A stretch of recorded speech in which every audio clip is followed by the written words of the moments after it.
അങ്ങനെ കുറേ നാൾക്ക് ശേഷമാണ് ഞാനൊരു സദ്യ ഉണ്ണാനായിട്ട് പോകുന്നത്. എനിക്ക് ഏറ്റവും ഫേവറേറ്റ് ഫുഡ് സദ്യയാണ് കേട്ടോ. നമ്മുടെ അടുത്തൊരു അമ്പലത്തിൽ സപ്താഹം നടക്കുന്നുണ്ടായിരുന്നു.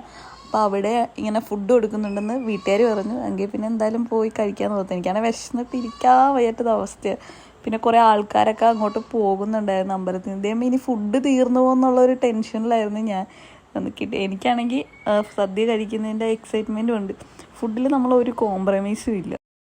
ഫൈനലി ഫുഡൊക്കെ മേടിച്ചുകൊണ്ട് അവിടെ വന്നിരുന്നപ്പോഴത്തേക്ക് ഒരു ചേട്ടൻ നൈസായിട്ട് സൈഡിൽ കൊണ്ട് നടന്നു പോയത്. പുള്ളിയുടെ കാല് തട്ടി എൻ്റെ പായസം കയ്യിലിരുന്ന് കുറച്ച് മറിഞ്ഞ് കുറച്ചുണ്ടായിരുന്നു. പക്ഷേ എന്നിട്ടും പുള്ളിയുടെ ആത്മാർത്ഥത എനിക്ക് വേറൊരു കപ്പോടെ മേടിച്ചിട്ട് വന്നു. അങ്ങനെ എനിക്ക് ടോട്ടൽ എനിക്ക് രണ്ട് ഗ്ലാസ് പായസം കുടിക്കാൻ പറ്റി.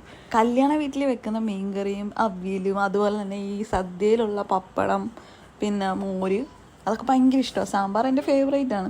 അപ്പോൾ അതൊക്കെ ഇങ്ങനെ പെരട്ടി കഴിക്കാൻ എന്ത് രസമാണെന്നറിയോ. അത് കഴിക്കുമ്പോൾ കിട്ടുന്ന ഒരു ഫീൽ അത് വേറെ. അങ്ങനെ ഫൈനലി നമ്മൾ നമ്മുടെ യുദ്ധം അവസാനിപ്പിച്ചു. അപ്പോൾ ഫുഡൊക്കെ കഴിച്ചു കഴിഞ്ഞു. നിറച്ച ആളായിരുന്നു കേട്ടോ. ഭയങ്കര ക്യൂ ആയിരുന്നു. അതിൻ്റെ ഇടയ്ക്ക് ഒടുക്കത്തെ മഴ. ഈ മഴയാണ് മാറുന്നുമില്ല.